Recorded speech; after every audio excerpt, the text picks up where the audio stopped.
think Batman is all about gadgets and the Batmobile, but they're wrong. His real secret weapon is his butler, Alfred Pennyworth. This isn't just some guy making tea. Alfred is a former soldier, a master strategist, a tech expert, a life-saving medic, and the emotional anchor for the entire Bat family. He's the reason Batman is still standing, the quiet force behind the Dark Knight's crusade, and we're about to show you why he's the true hero of Gotham. The image of Alfred Pennyworth is often one of quiet servitude, a silver tray, a perfectly brewed cup of tea, and a meticulously pressed suit. But to see him only as Bruce Wayne's butler is to fundamentally misunderstand his role. He ensures that the Wayne Manor operates flawlessly, allowing Bruce to focus on his nocturnal activities. Literally, he is one man keeping the house pristine, and that in itself is a feat. But he also expertly manages Bruce Wayne's public image, crafting alibis and cover stories to maintain the illusion of the carefree billionaire playboy. He is the architect of Bruce Wayne's dual life, the silent guardian of his secrets. He's a master of disguise, a field medic with skills honed throughout the years of experience, and a tech whiz capable of operating and maintaining the complex systems of the Batcave. As Batman's moral anchor, Alfred helps him navigate the ethical complexities of his mission and prevents him from succumbing to darkness. He quickly became Bruce Wayne's father figure after the unfortunate tragedy of his parents, and let's not forget his dry wit and cynical attitude, which often provides some much needed comic relief in the face of Gotham's grim realities. He is considered such a huge asset to Bruce that in the Absolute Universe, the universe created specifically to put all our heroes in a place without their advantages, he didn't come into Bruce's life until he was already grown and he started fighting against him. Alfred's value extends far beyond the domestic sphere, encompassing a lifetime of experiences and skills that make him an extraordinary individual. Beneath his calm and composed demeanor lies the heart of a man who walked through fire and came out stronger. As a veteran, Alfred has faced the horrors of war head-on, confronting danger with unflinching resolve. He stared death in the face more times than he cares to count, and has always emerged victorious, not merely through brute strength, but through ingenuity, discipline, and an unyielding spirit. His military training honed him into a skilled martial artist, a master of hand-to-hand combat, who moves with the precision of someone who has spent decades perfecting his craft. Whether it's a calculated strike or a quick parry, Alfred's movements are fluid, deliberate, and devastatingly effective. He is also a marksman of unparalleled skill, capable of hitting his target with unnerving accuracy, whether under pressure or in the heat of battle. His steady hand and keen eye are matched by a tactical mind that excels in reading situations and staying 2 steps ahead of any adversary. I wonder where Bruce got it. But Alfred's most remarkable trait is his courage, a quiet, unassuming bravery that belays his age and demeanor. It's not the reckless courage of youth, but the tempered valor of a man who has seen the worst of humanity and still chooses to fight for what's right. He carries the scars of his past with dignity, each one a testament to his endurance and resilience. Whether facing an enemy or standing by his loved ones in their darkest hour, Alfred's presence is a source of unwavering strength and steadfast loyalty. Beyond the battlefield, Alfred's wisdom, resourcefulness, and steadfast commitment to duty make him a force to be reckoned with. In a world that often underestimates him, Alfred remains a man of action, a quiet hero who steps into the fray whenever his unique set of skills is called upon. Halfway through into number 5, Amnesia Kisses. This also explains quite a lot. In the 1980 film Superman 2, an intriguing aspect of Superman's powers is revealed. Through his kisses, apparently he has the ability to selectively erase memories from another person's mind. In a memorable scene, Clark Kent, portrayed by Christopher Reeves, uses this power to make Lois Lane forget the events of the entire movie. The connection between kissing and memory manipulation is left unexplained. The film doesn't really delve into the mechanics of the ability because it only uses it once and then no one ever mentions it again, but I'd be convinced that it just kinda helps his mind control thing, because when you're kissing someone, you're in quite a vulnerable place. Nevertheless, the outcome is questionable, and Superman's kisses have the power to alter and remove memories memories apparently, but it serves a narrative purpose It's used to resolve certain story elements, but like, I don't know. It keeps Clark's identity secret from Lois, but like, what the hell? In at 4, Super Dance. Superman's abilities also extend beyond super strength. He has demonstrated finesse and grace on the dance floor when the situation demands it. In a display of his versatile skills, he utilized his strength and smooth moves to create vibrations, effectively disarming a set of concealed bombs. Remarkably, he accomplished this feat without attracting attention or compromising his secret identity, which is why he was doing the dance, because he didn't want to reveal that he was Superman, but still, it's an unexpected combination of power and dancing that actually kind of showcases Superman's adaptability and resourcefulness. Like, he was harnessing his strength and translating it into dance moves, and used that to generate the necessary vibrations to neutralize hidden bombs. Like, it allows him to maintain his cover, and he handled the dangerous situation discreetly. God, that's... Getting close to the end. In at number 3, Symbol Toss. Superman 2, yet again one of the standout Superman films, does introduce some peculiar scenes. Like I said before, you know, the whole kissing thing. But in this movie, General Zod and his cohorts, Non and Ursa, attempt to conquer the world, leading to an intense battle in Fortress of Solitude. During the confrontation though, Superman surprises everyone by tearing the emblem off his suit and hurling it at Non, naring the Kryptonian in like a cellophane trap. The fact that you're able to use the symbol in such a manner is just one of the most surreal and possibly even debated moments in Superman lore, especially because he throws it, but like in that scene the symbol is still on his chest. The mechanics of it remain ambiguous, and that's probably for the best, but I don't know. It looks like it's made out of plastic, but also it's freaking cling film, and then it gains strength enough to detain Non, and then it just vanishes when he's done with it. I don't know where they were going with that one, but hey, if it works, it works. But ultimately, in at number 2, Magic Glasses. In a peculiar turn of events depicted in 1978's Superman number 330, it's revealed that Superman's Kryptonian biology, when combined with the glass of his eyeglasses, possesses the uncanny ability to hypnotize individuals, making them perceive Clark Kent as an entirely different person, distinct from the Man of Steel. That's why he doesn't need to change his whole face. This unique power could also be referred to as like secret identity vision. However, as this storyline involving the magic glasses and their hypnotic effects didn't really gain much traction, because I mean the explanation was kind of unnecessary and didn't really make sense. It quickly faded into obscurity because of that, being rarely mentioned or revisited. And then to further distance it, the Crisis on Infinite Earths Absolute Edition provided a comprehensive overview of the multiverse, explicitly designating this story as taking place on an alternate Earth. But it was still a thing. It was still a thing in the main canon for a while, and explains why he didn't need to change his face. And finally, in at number 1, Caller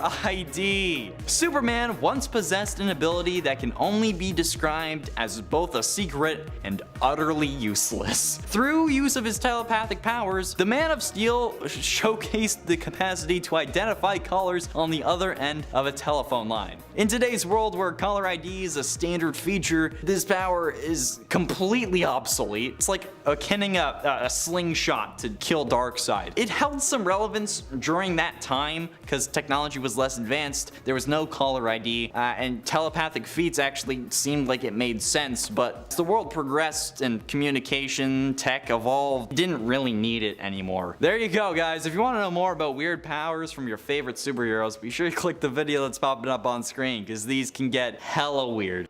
Coming in at number 10, he's immune to continuity changes. Barry Allen can run faster than the speed of light, and yet what is arguably his most impressive accomplishment is becoming completely immune to the DC Universe's many continuity changes. As an example of what I mean, in the Flashpoint story, Barry is the only one who remembered the previous version of the DC Universe, while in the wildly different timeline that he found himself in. It's not just Barry though. When Wally West, the fastest Flash, re-emerged from the Speed Force in the DC Rebirth era, he was the only one who remembered the pre-New 52 world that the rest of the DCU forgot about. The Speed Force has always enabled the Flashes to do amazing things, and one of the major things it has done is allowed speedsters to step completely outside of time. The ability to be unaffected by continuity changes is an added benefit of that. It makes the Flash and the speedsters the only living authorities within the DCU who know what their universe is supposed to look like.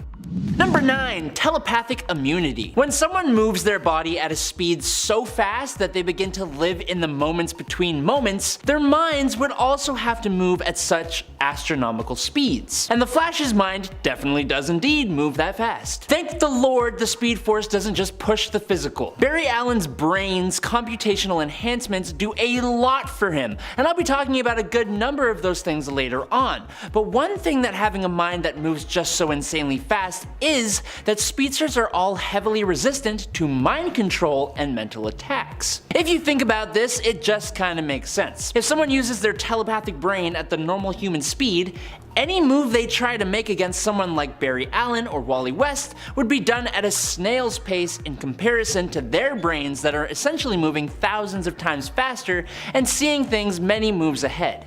Coming in at number 8, it's the speed aura. One of the main reasons that a speedster like Barry Allen or Wally West can't exist in the real world is, well, because if anyone moved that fast in real life, it would actually destroy the Earth, but also because there's a thing called friction. When we move fast enough, friction can occur from even just the air. If you are moving as fast as a speedster and you have no speed force or some kind of durability enhancement, then by the time you get where you're going, you probably wouldn't have much in the way of skin or muscles anymore. And that goes double for anyone you may be carrying / trying to save. Well, thanks to the Speed Force, speedsters actually gain an aura that basically negates that whole issue. The aura, which grows the faster Flash is moving, allows in enough air and wind to keep him cool, but it blocks all debris and air friction that could hurt the speedster or anyone he's carrying. He's essentially surrounded by a quote friction cushion of kinetic absorbent energy that protects from the rigorous effects of using such insane speeds. Outside of friction, this also protects from airborne particulate matter, heavy impacts, and even G-force.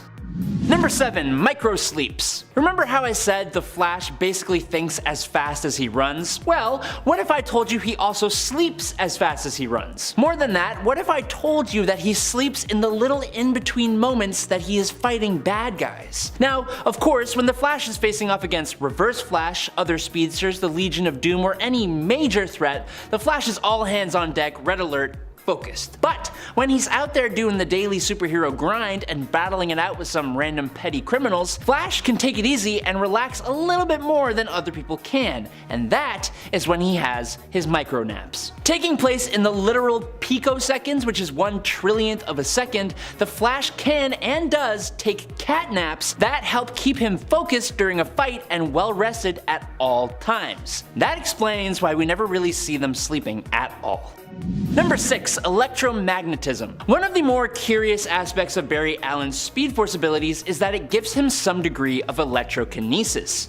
He can generate lightning and electrical attacks and discharges, and is actually quite the potent ability, with his lightning being able to travel through water and disrupt magic. But due to his electrical abilities, Barry is also able to manipulate the electromagnetic spectrum to some extent. And the biggest example of this is him getting his entire supersuit into his ring. The heat from Barry's lightning creates a thermal expansion that allows Barry's suit to be stored in his ring. Every time he releases his suit from his ring, the pieces of it are conducted by lightning to form the suit around him. He manipulates electromagnetism to mentally control the pieces that form, specifically though, his mask, and can cause the mask to construct over his face and even retract back on his command. So while that is a small example of electromagnetism, knowing that Barry can use his lightning to create electromagnetic fields means that it really only takes one story for the Flash to become a scary fast Magneto. Number 5. Healing. In the comics, there was a time when Aquaman lost his left hand, and funnily enough, this actually managed to make him even cooler and or stronger in a few different ways. To make up for his lost appendage, he got himself a wide variety of alternate hands, each with different benefits. He has had a cybernetic hand with a retractable hook, as well as a hand made out of liquid metal. But I think his most notable hand was a special one made out of water, courtesy of the Lady of the Lake, called the Water Bearer's Hand. This hand was what allowed Aquaman to create freezing or scalding jets of water from his hands and dehydrate fools, but it has even more nifty benefits beyond that. Thanks to his magical water hand, Aquaman has received the ability to completely heal others with its magical properties. But then, there's also that nifty life force connection. This has allowed Aquaman to even restore fallen gods into their divine forms and retrieve the essences of dead gods, meaning Aquaman has not only resurrection abilities, but also resurrection that extends to godly entities themselves. Number 4. Portals. Let's jump back to that magic hand here for a second. The Water Bearer hand bestowed on Aquaman numerous magical abilities. Now we've talked about a bunch, but the hand seems to be the gift that keeps on giving. Another attribute it granted to Aquaman was the ability to open interdimensional portals. Obviously, as we've proven so far, Aquaman is no slouch, but he isn't really that helpful when it comes to extraterrestrial threats that require him to venture out of this world. For that, he would traditionally need the help of his other League members, but with the Water Bearer hand's magic, that was no longer the case. Now he could travel great distances across the world in an instant and even out into the wider universe or even other dimensions. Needless to say, the Lady of the Lake really lent Aquaman a hand with this gift. Pun intended. Number 3. Flight. This power has actually been a hotly contested point among fans of Aquaman for a long time. A lot of people believe that Aquaman cannot fly, and they are actually partially right. Honestly, there isn't really a need for him to fly. Being an aquatic character, it seems almost pointless, and there is also the question of how he would even be able to break gravity like that. Although you could ask that of any flying character, honestly. I think the confusion really comes from the fact that Aquaman does often perform super jumping to get around. I'm talking he jumps miles in single bounds, similar to the Hulk. That is easy to mistake for actual flying, and for a long time that was the extent of his airborne abilities. But luckily for Aquaman, he has a pretty good relationship with the god of the sea, Poseidon, and thanks to that Olympian's blessing, Aquaman gained the actual ability to fly in the Prime Earth post-Flashpoint DC universe. Unsurprisingly though, he still doesn't really use it that much. Number 2. Water Wraith. JLA The Obsidian Age was a story from 2003 which, among other things, involved Aquaman and Atlantis being sent 3,000 years back in time, where they were ultimately put under the thumb of the League of Ancients. As we would almost all expect, the Justice League discovered the disappearance and they go to the rescue, traveling back in time to save their comrade and his people. When they arrive, they learn that the sorceress Gamamemini, whose name I likely savagely butchered just now, had trapped Aquaman's consciousness in a pool of water. Now after freeing the rest of the Atlanteans, the Justice League launched their final assault on this sorceress to no avail as she reappeared in the future. Now, in the future, or I guess the present, she attempted to take control of the world by causing a global drought. Now in order to stop her, Zatanna channeled Aquaman's consciousness into the oceans. This means Aquaman with this upgrade literally became a living body of water, and he used this awesome water wraith power to defeat Gamamemini once and for all. But this isn't the only time he's taken on a form composed entirely of H2O. And finally, in at number 1, super strength. Super strength is one of those things that most superheroes are just kind of expected to have. But not all super strength is equal, and characters have varying degrees of it. I think a lot of people who are familiar with the character of Aquaman but aren't his close fans may underestimate his strength. Again, we know Aquaman is often the butt of a lot of jokes related to his usefulness, but this guy is no slouch, not by a long shot. Aquaman is strong. He is more than strong enough to send Superman and Wonder Woman several dozen feet away with singular blows, which is nothing to scoff at. He has been capable of lifting a 160,000 ton sea liner barehanded and lifting and throwing a sunken cargo ship. But even more impressive than that is when he literally pushed an entire tectonic plate over the entrance to the trench's lair while underwater. Aquaman's strength is something that is often overlooked, kind of like how the character himself is overlooked much too often. The Man of Steel is full of surprises. Here are some weird powers you didn't know Superman had. Once upon a time, Superman could shoot a mini version of himself out of his hand. He can't do it anymore, which is unfortunate, but it was fun while it lasted for everyone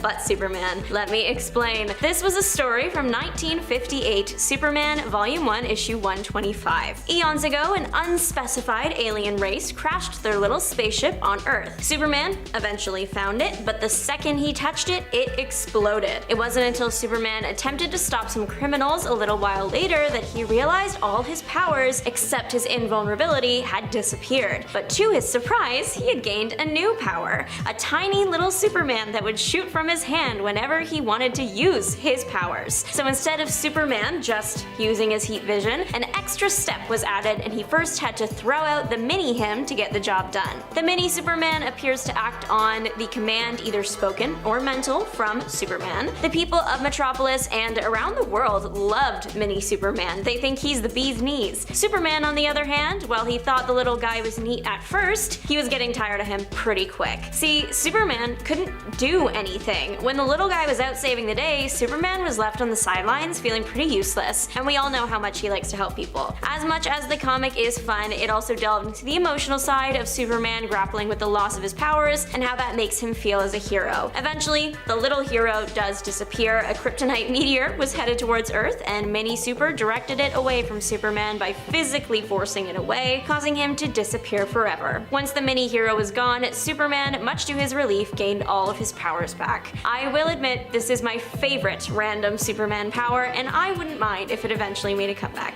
Superman's ability to turn invisible and intangible by vibrating his molecules fast enough makes enough sense that I'm just not gonna question it too much. A notable time Superman used his super speed to turn invisible was in Superman the Man of Steel 110. He's invisible because he vibrates so fast that light just doesn't hit him. Superman showed off his intangibility in Superman Volume 2, Issue 175 during a fight against Doomsday. The villain couldn't lay a hand on the hero until he let him. This was also happening during Superman's monologue to the villain about how Doomsday used to not feel pain, so really rubbing it in his face. Superman has what is referred to as plastic features. The language that is used to describe Clark shifting his appearance makes it sound like he doesn't just shapeshift, but actually physically twists and molds his face to how he wants it to look. This power is from the Earth 2 Superman, so like the version active mainly during the Golden Age. One example of a time Superman messed with his face was in Action Comics 55. He stumbled on a fight in which the good guy was outnumbered and also physically no match for his opponents. So Superman snatched the guy out of there, twisted his features, took the guy's place, defeated the bad guys, and then switched them back. Of course, knowing that Superman has the potential to change his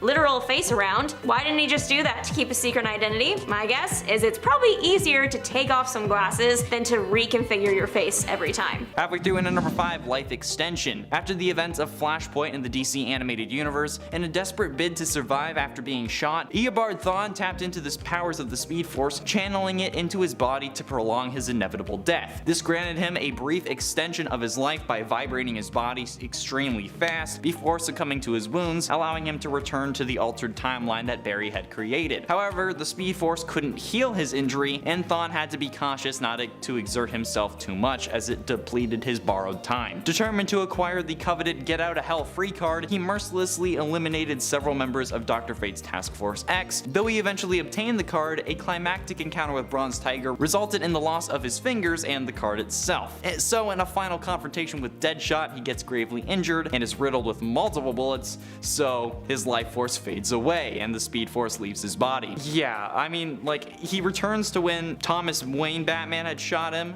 so he actually dies, but I mean, he literally extended his life after getting shot in the frickin' brain. Yeah, I'm gonna count that as another power. And for immunity, the Flash's molecular vibration, mostly known for his ability to phase through objects, holds a lesser known but significant ability of granting him near levels of indestructibility. By manipulating the frequency of his molecules, like I just mentioned, the fastest man alive can vibrate at such an intense level that he becomes impervious to disintegration. This remarkable power works as both offensive and defensive means, with Barry being able to demonstrate this skill by vibrating through objects, of course, but also disintegrating objects upon touching them, famously the hand through the chest. But it also just makes him like immune to like acids. So like if like someone was to throw sulfuric acid on him, he can just vibrate and it won't do anything, which is kinda nuts, which just adds an additional layer of invulnerability to speedsters. I don't know, it's pretty dope, but I mean, I don't know how many times he gets sulfuric acid thrown on him, so I don't know how useful it actually is going to be. Getting close to the end, and at number 3, No Batteries Boyfriend. Okay, I'm sure you can get where this is going, but I'm gonna say it anyway. This was touched on within the show,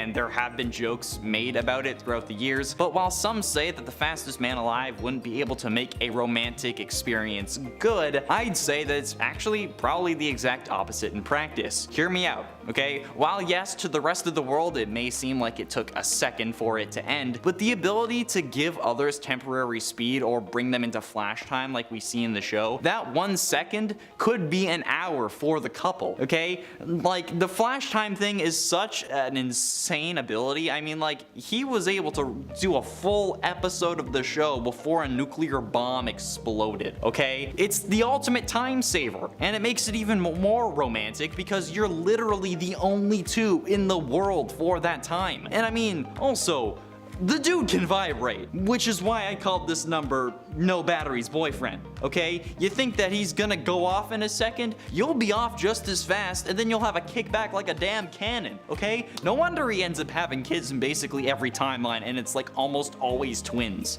I get it. But ultimately, in at number 2, Eminem. With his quick-witted mind and lightning-fast legs, it's no surprise that the Scarlet Speedster has an equally rapid mouth. And no, I'm not going in the last direction again, I promise. In times of necessity or when overwhelmed by nerves, the Flash can actually unleash a torrent of speech at super speed. And while regular humans and many other heroes can't actually understand what's going on, fellow speedsters and Superman are exceptions and can actually get what he's saying. While this power is rarely showcased, it's often just gibberish to most people. The Flash uses it when he's talking with other speedsters or the Man of Steel, and in the novelization of Kingdom Come, it's revealed that this unique form of communication is the only way that the Kingdom Come Flash can speak, because he's always moving, and Superman is the only person who's remaining that's able to understand it. I think that's pretty cool, and I mean, like, if he wanted to try to do Rap God, he would probably crush Eminem. I want to see that. Next epic rap battle of history, The Flash versus Eminem. Do it. And finally, in at number 1, creating gods. God. Going to the CW, okay? From a crisis where every Earth gets destroyed, it's hard to make any other story seem worth it, okay? But the absolutely crazy thing is that following the next season of The Flash, the season 7, they actually upped the stakes by having Barry fight the literal Speed Force, okay? And it was a reborn Speed Force. That's what this number is about. Barry ended up getting the Speed Force killed when Oliver Queen as the Spectre brought out his full potential because, you know, they had to save the multiverse. But after it died, Barry and Iris essentially birthed another one, but at the same time created 3 other forces that were all evil for one time or another, okay? And then the others eventually get onto their side and become good, but then the Speed Force wants to kill them, and then it also looks like it's Barry's mom again, and they start calling her Nora. It's a weird storyline, okay, I will admit, and Barry fighting the thing that gave him his powers doesn't make sense because it could just take him away and then win. But yeah, when you rebirth the thing that gave you powers and you're basically their father, because at one point they call you dad even sarcastically, and it looks like your mom, yeah, but also it's like the 4 primordial forces of the universe, so yeah, you birthed gods. In a 10, shape-shifting face. Superman possesses an incredible level of control over all of his muscles, which at one point allowed him to alter the shape of his face and even transform his entire body. The remarkable ability is showcased in Action Comics number 55 and several other Golden Age stories, but in his early adventures, Superman used this power to assume various disguises, such as mimicking disgraced athletes or adopting the appearance of extraterrestrial creatures. Given the extent of the shape-shifting ability though, it raises the question, why would he choose to conceal his identity with glasses when he's able to transform his entire being? But the answer to that question is complicated. While Superman's shape-shifting ability grants him remarkable disguise potential, he primarily relies on Clark Kent to protect the identity. But the real reason behind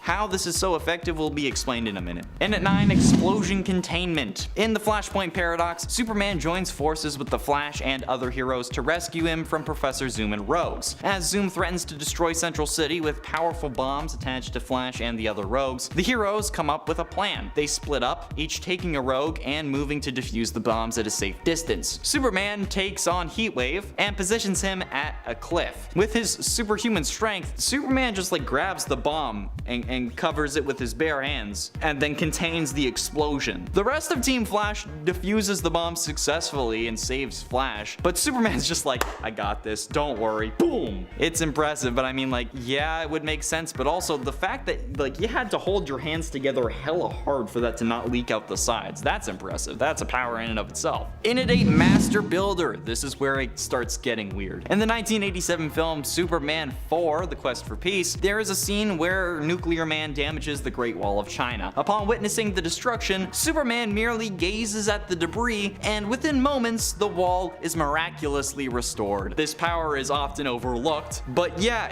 Superman is able to repair objects or structures just by looking at them, like a master builder from the Lego movie. The reason why this is actually a thing is not really understood. It's very, very specific, so it's literally never mentioned again. Because I mean, also, like, the Great Wall of China is not really part of Superman's daily patrol. While he protects the world from imminent threats, he can also cut the Union workers' time in half. So there you go. Maybe that's something to look out for, government. The unique power of just rebuilding objects through looking at them is just so dumb. But again, it would have been useful in the Lego Batman movie. Bruce could have used your help there, Soups. Also, it just clicked that the Lego movie is canon in the Spider-Verse now, which means that we have yet another link between Marvel and DC. In its 7, Mind Control. In a daring series of events, in Superman number 45 from 1947, the alien race known as the Collectors unleashes their power of invisibility to disrupt a boxing match and abduct Biff the Unbeatable. Their audacity continues as they capture atomic scientist John Henders during a crucial presentation, followed by the abduction of a beauty contest participant and judge, Lois Lane, and then finally, millionaire Herkimer Ingot falls victim to their grasp within the confines of his own damn home. Superman ends up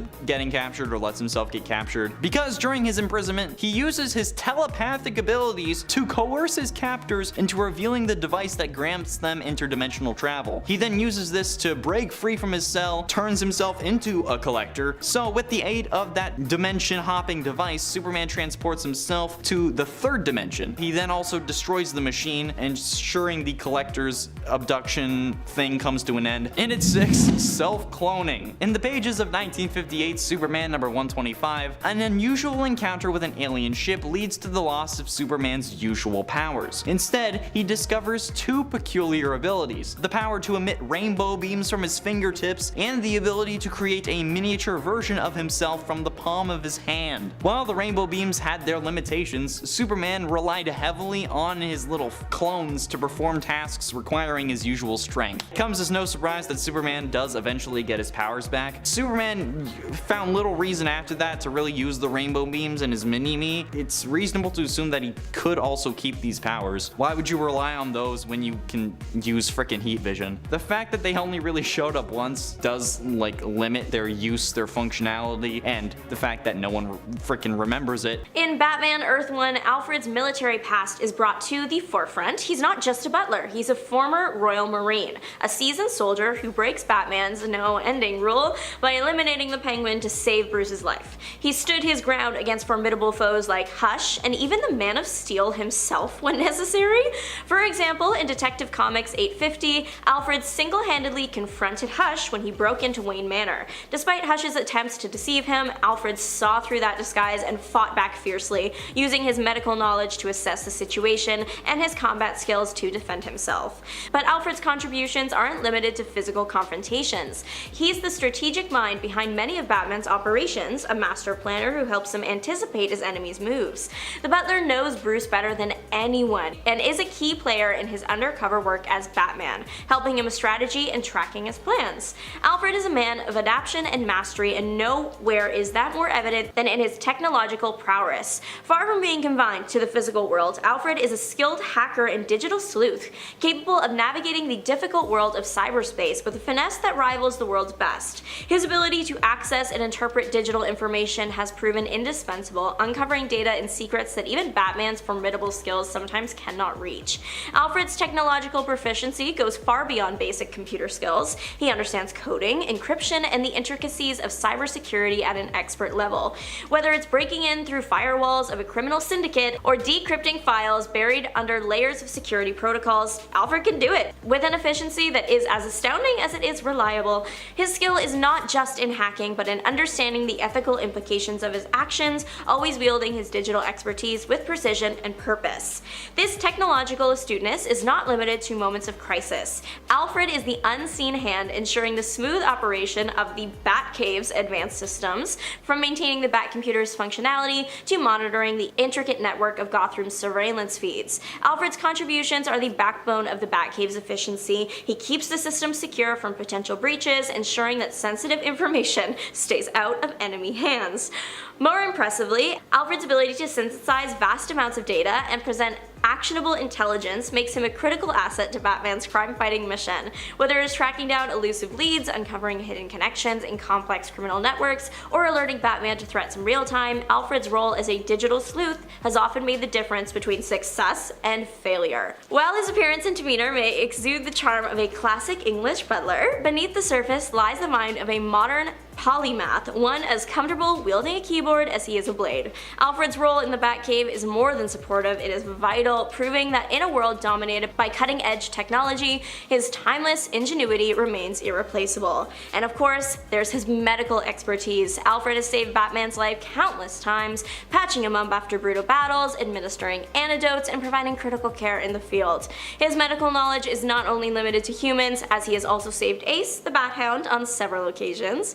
Without Alfred, Batman's crusade would have ended a long time ago, his body broken, his spirit crushed. Alfred's past is as varied and complex as the comics themselves. His backstory has been reimagined and retconned numerous times, but certain core elements remain: a man of exceptional skill, unwavering loyalty, and a deep, abiding connection to the Wayne family. In some iterations, he's a former intelligence operative, a veteran of covert operations with shadowy past. In others, he's a retired stage actor, a master of disguise with a flair for the dramatic. Still, others portray him as a former field medic. Regardless of the specifics, his background always provides him with a unique and invaluable skill set. His connection to the Waynes began long before the fateful night in Crime Alley. He served Thomas and Martha Wayne with unwavering devotion, and after their tragic demise, he became the young Bruce Wayne's guardian, his surrogate father, and his anchor in a world shattered by violence. He has not only raised Bruce Wayne, but also the four young men who have worn the mask of Robin the Boy Wonder, Dick Grayson, Jason Todd, Tim Drake, and now Damian Wayne. Alfred is the heart of the Bat family, the one constant they can all rely on, the one who provides stability and guidance in their chaotic lives.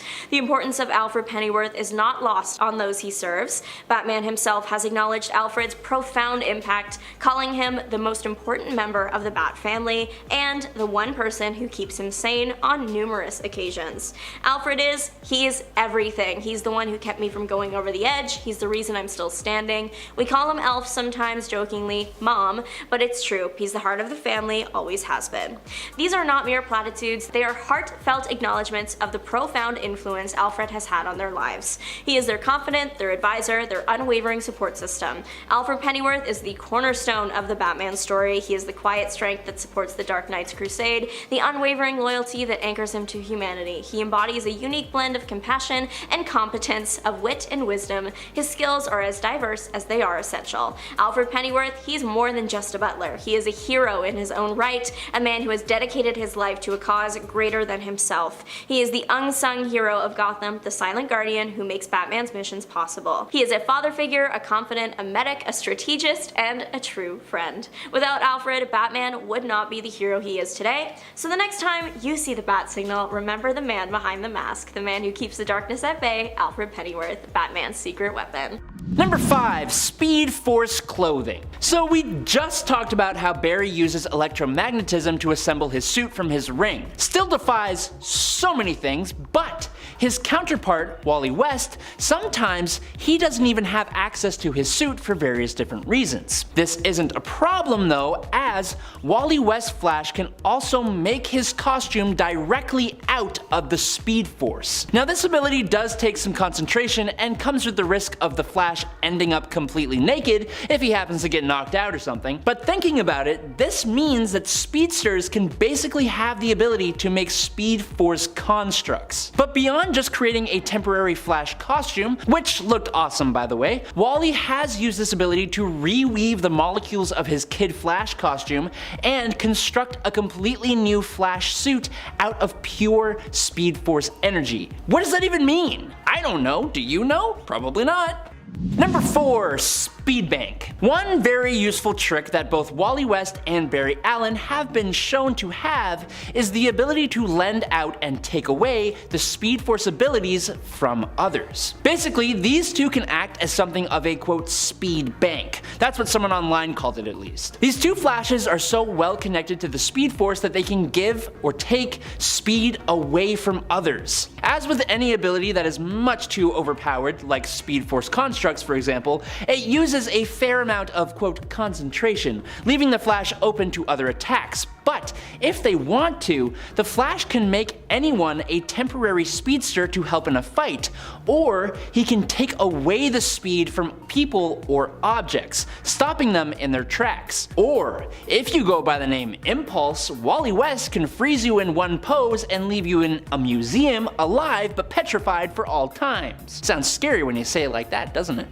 Number 3. Speed Reading. Like I said before, those with the Speed Force move their minds, and I guess their eyes, about as fast as their bodies. As a byproduct of that, speedsters can also read entire books front to back in a matter of moments. This can be extremely helpful for superheroes in tight spots where they need information on a certain topic or need to read an instruction manual to help them out in specific situations. For both Barry Allen and Wally West though, they are actually unable to retain the knowledge of what they read at super speed. They read it and then it will stay in their minds for a little while, but after about a day or so, it will be gone.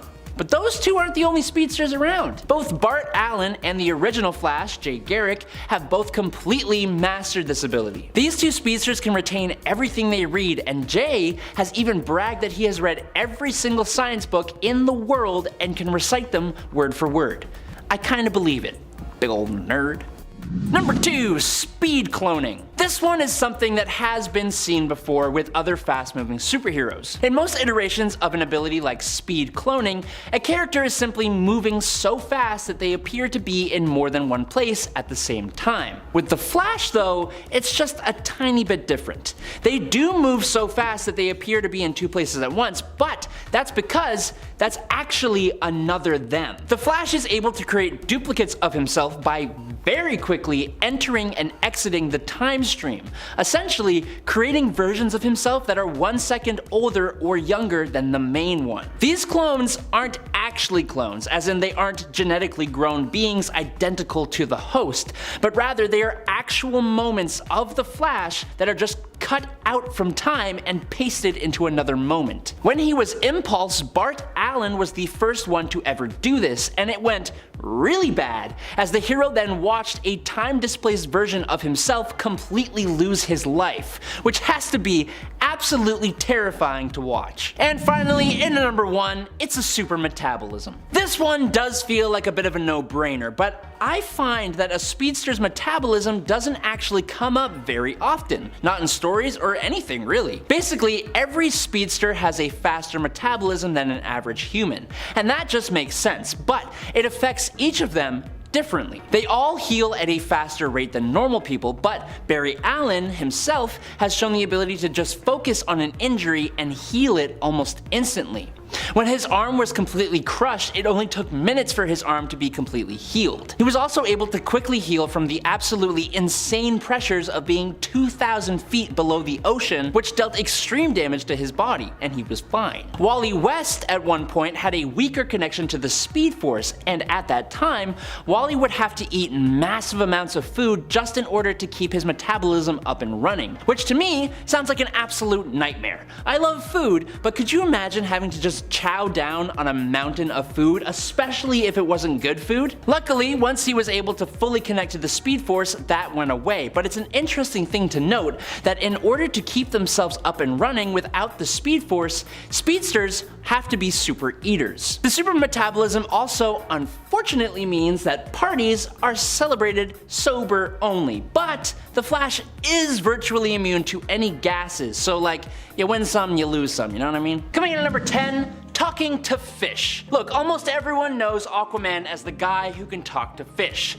It's the most common thing brought up when talking about the hero. But that statement is both a huge misunderstanding and only one small part of a much more interesting ability. Aquaman is not like the Deep from The Boys. As far as we know, fish and marine life are not at the level of intelligence that allows them to hold conversations. They can't tell you how their day is going or try and maintain relationships with us, and honestly, why would they want to? We kinda suck. Aquaman is not actually talking to fish. Instead, Aquaman uses telepathy. He can hear the voice of the sea and communicate with its many denizens living within it, along with those who spring from it through empathic communication. While he is more than capable of using this ability to force marine beings to do what he wants, Aquaman prefers to telepathically suggest aquatic life towards his goal or out of harm's way in order to maintain their respect. This is something he has been able to do since he was a child, but it doesn't just pertain to aquatic life. Although he can't force humans or other creatures to do his bidding in the same way he can with the denizens of the sea, through his telepathy he is more than capable of weakening, probing, dominating, and attacking non-aquatic minds as well. And he's even used these abilities to boost up the power of his own teammates. Number 9. Accessing the clear. Prior to the New 52 reboot, Aquaman possessed the ability to tap directly into a force known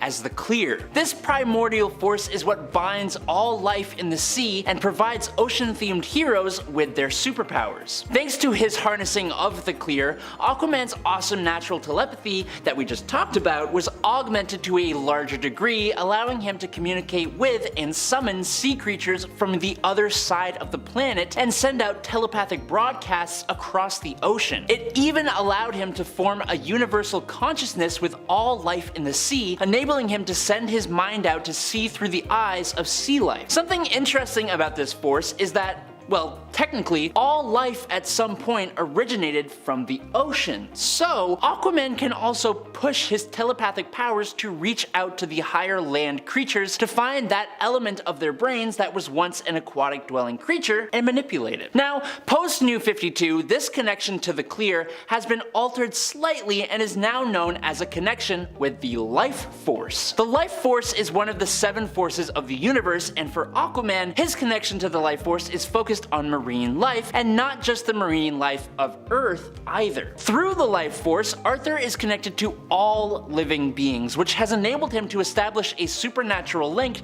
to any and all sentient entities throughout the entire cosmos. He can use this connection to determine a being's origin, as he was able to do when he determined that the Void Song came from an ocean planet after being in close contact with it. With the Life Force, a lot of his abilities are similar to the connection to the Clear, with a whole bunch more still unknown even to Aquaman, which leaves some pretty exciting potential for his character and what powers he could possess in the future. Number 8. Night Vision. Now, I don't know if you know, but the sea is deep, and a large majority of it is so far away from the surface that it's pretty much in a constant state of almost complete darkness. And even if it isn't, if it's nighttime, or if we're looking through murky water, forget about it, you ain't seeing anything down there. It's estimated that the average human can see between 165 and 230 feet deep in moderately clear water. Well, for Aquaman, an Atlantean human hybrid, he once said that he could see clearly in depths as far down as 6,000 fathoms,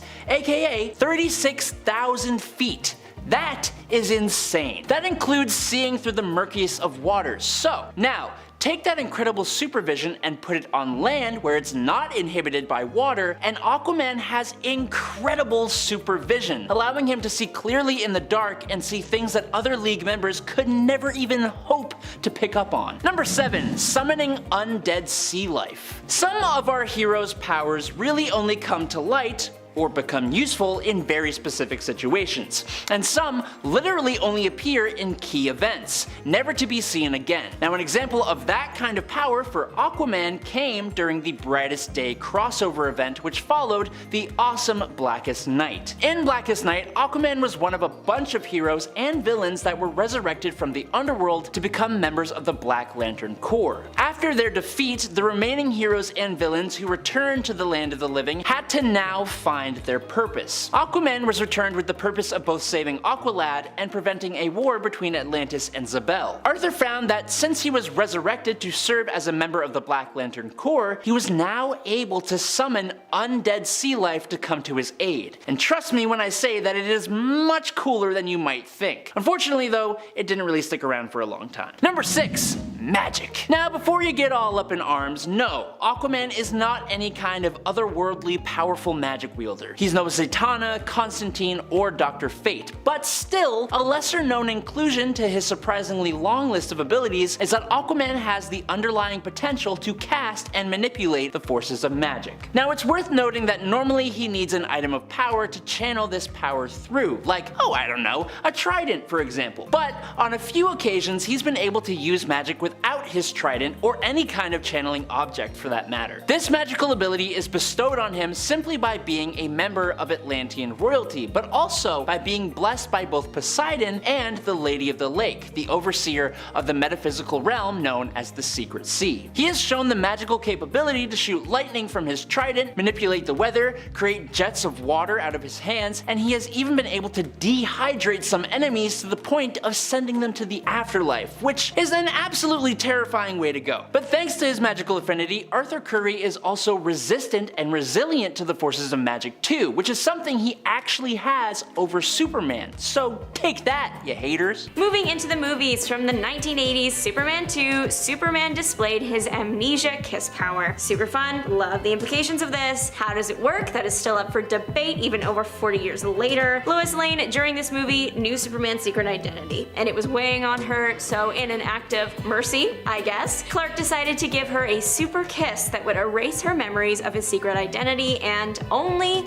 that. Nothing else in her memory was affected, just those memories. For a guy that can't handle magic, it sure seems like the explanation for a lot of stuff. Many people think that the Superman 2 scene may have been inspired by early Superman comics. In Action Comics 306, Clark Kent was at the Daily Planet's Christmas party. There was some mistletoe hanging and Lois and Clark found themselves under it. Lois promised to kiss Clark as if he were Superman, so Clark rose to the challenge and kissed her as Superman, literally giving her a super kiss. She does come up from it dizzy, so while there was no memory wipe involved, it certainly had an effect. I wonder if the magic movie kiss could be explained in a similar way to how the Professor X Moira kiss from X-Men went, that there was maybe an element of telepathy involved, especially because Superman has shown that he has the power of mind control. Again, this was in the earlier days of Superman comics in Superman 45 from 1947. The hero is shown using his telepathic will control, so technically it's not mind control, I guess if we were being specific. In this comic, Superman had been kidnapped by aliens and placed in a creepy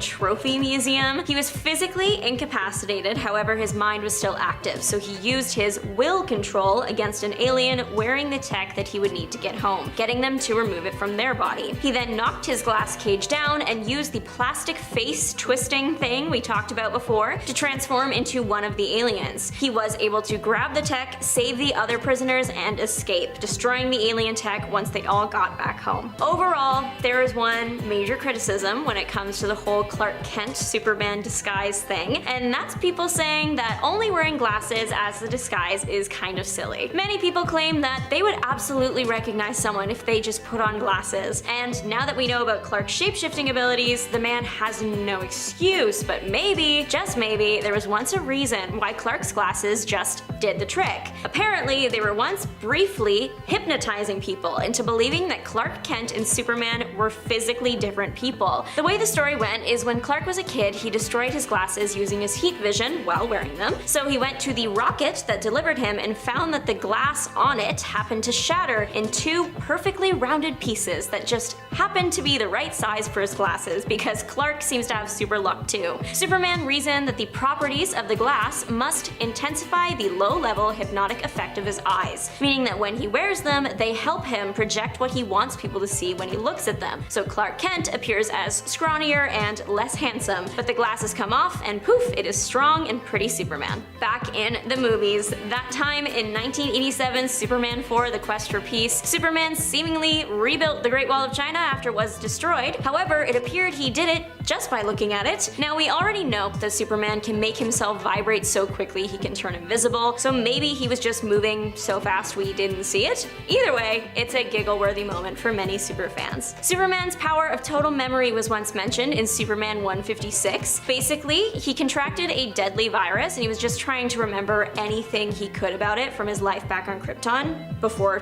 when he was a baby, meaning he was accessing his total memory power, what we would all call eidetic memory. Now, it seems that if you put super in front of anything, it is now a Superman power. So here are just a few incredible ones that I came across during my research for this video. Super mathematics. Instead of just saying that Superman was a genius, they went with this. Then there was super heartbeat control. Some villains tried to hurt Superman using kryptonite, only it wasn't real kryptonite, but Superman had to make them believe he had passed on, so he just stopped his heart. Super ventriloquism. Superman is able to make it sound like his voice is coming from another location, even projecting his voice all around the world. That could also be referred to as super yelling, which he has also done. The Golden Age was certainly an era of fun and the gift that kept on giving. In at 10, running on air. In a display of incredible speed and resourcefulness, Barry Allen, the Flash, once embarked on a remarkable feat during the Silver Age. Jumping out of a plane, he utilized his powers to race across the surfaces of numerous clouds. Employing his understanding of the clouds and their water vapor, using them as temporary support, Barry ingeniously skipped across the clouds, basically defying gravity with the help of his super speed. He was moving so fast this dude ran on clouds. As the fastest man alive, Barry's remarkable agility and speed also granted him alternative options when,